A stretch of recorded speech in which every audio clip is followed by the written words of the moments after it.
अमरावतीत railway station उड्डाणपुलाचा मुद्दा चांगलाच तापला आहे। रेल्वे स्टेशन हलवण्याच्या चर्चेला काँग्रेस पक्षाने जोरदार विरोध दर्शविला आहे। काही दिवसांपूर्वी राज्यसभा खासदार डॉक्टर अनिल बोंडे यांनी या ठिकाणी उड्डाणपूल पाडून मॉल्स व कमर्शियल मार्केट उभारण्याचा दावा केला होता। त्यावर आता काँग्रेसने तीव्र प्रतिक्रिया दिली आहे। गेल्या 4 ते 5 महिन्यांपासून अमरावतीतील हा उड्डाणपूल दुरुस्तीच्या कारणावरून बंद आहे। मात्र इतक्या दिवसात सरकारकडून कोणतीही दुरुस्तीची हालचाल झाली नाही, असा आरोप काँग्रेसने केला आहे। तसेच हा उड्डाणपूल पाडून मोठे व्यावसायिक प्रकल्प उभे करण्याचा प्रयत्न सुरू असल्याचा दावा काँग्रेसने केला आहे। काँग्रेसचा आरोप आहे की अमरावतीचे रेल्वे स्टेशन हटवून भूमाफियांना फायदा करून देण्याचे षडयंत्र रचले जात आहे। काँग्रेसने स्पष्ट इशारा दिला आहे की जन आंदोलन करावे लागेल तरीही रेल्वे स्टेशन हलवू देणार नाही। भाजपने अमरावतीत गेल्या 9 वर्षात एकही मोठे काम केले नाही, असा आरोपही यावेळी करण्यात आलाय। तसेच वाहतूक समस्येमुळे मोठे रेल्वे स्टेशन पाडून रस्ते बांधले गेलेत। कोणत्या खासगी अभियंत्यांचा हवाला देऊन हे निर्णय घेतले जात आहेत, असे प्रश्नही काँग्रेसने भाजप आणि खासदार बोंडे यांच्याकडे उपस्थित केलेत। यावेळी काँग्रेसने शहरातील सर्व नागरिक, उद्योगपती, शिक्षक, डॉक्टर, वकील, विद्यार्थी यांना एकत्रित येण्याचे आवाहन केले आहे आणि लवकरच मोठे जन आंदोलन उभारण्यात येईल, असा इशाराही देण्यात आलाय।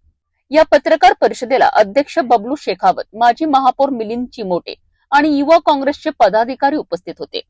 अमरावती रेल्वे स्टेशन हे अमरावती जिल्ह्याच्या लोकांचं म्हणजे सुविधेसाठी आणि अमरावती जिल्ह्याच्या लोकांचा अभिमान आहे। याला कोणत्याही हालतीत जे आता कट कारस्थान चालू आहे, आम्ही याला हलवू देणार नाही। काँग्रेस पक्षातर्फे आज आमची भूमिका आम्ही सगळ्यांनी स्पष्ट केलेली आहे। मिलिंद भाऊ चिमोटे, मी आणि आमचे सगळे वरिष्ठ नेते, जी भूमिका आमची आहे तेच भूमिका आमच्या वरिष्ठ नेत्याची आहे। हा जो कट कारस्थान आहे, आम्ही कुठेही यांचं कट कारस्थान सक्सेस होऊ देणार नाही। यांना या शहरासाठी काही करता येत नसन, पण जे केलेलं आहे त्याला तुम्ही हडप करण्याचा प्रयत्न करू नये, असं आमचं स्पष्ट मत आहे। 4.5 महिन्यापासून या शहरातला जो रेल्वेचा ब्रिज आहे तो अचानक बंद पाडणे, ट्रॅफिक बंद करणे, त्याचे तपशील कोणाला मिळू न देणे आणि त्याच्या मागची जी काही षडयंत्र होतं, कट कारस्थान होतं, ते कारस्थान आता उघड झालेलं आहे। परवाला राज्यसभा सदस्य बोंडे साहेब, अनिल बोंडे साहेब यांनी जी पत्रकार परिषद घेतली आणि त्याच्यामध्ये एक मॉडर्न सिटीचा हा जो काही प्रकल्प त्यांनी सो कॉल्ड प्रकल्प आमच्या समोर जनतेसमोर दिला, त्यातून रेल्वे ब्रिजाचं बंद करणं सुद्धा षडयंत्राचा भाग आहे का, अशी शंका निश्चितपणे निर्माण होते आहे।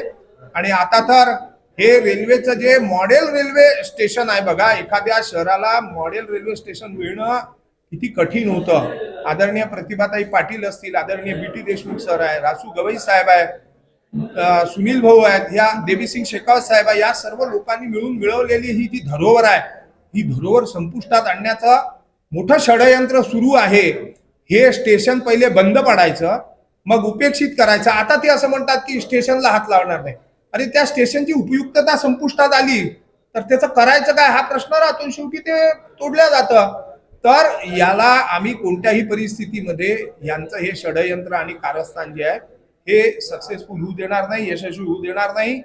हे करत असताना भारतीय जनता पक्षाच्या ज्या गतीने या हालचाली झाल्या, एका प्रायव्हेट खासगी इंजिनियरला अगदी थेट माननीय केंद्रीय मंत्री महोदयांपर्यंत, मुख्यमंत्र्यांपर्यंत पाठवल्या जातं, त्यांच्या अपॉइंटमेंट मिळवून दिल्या जातात।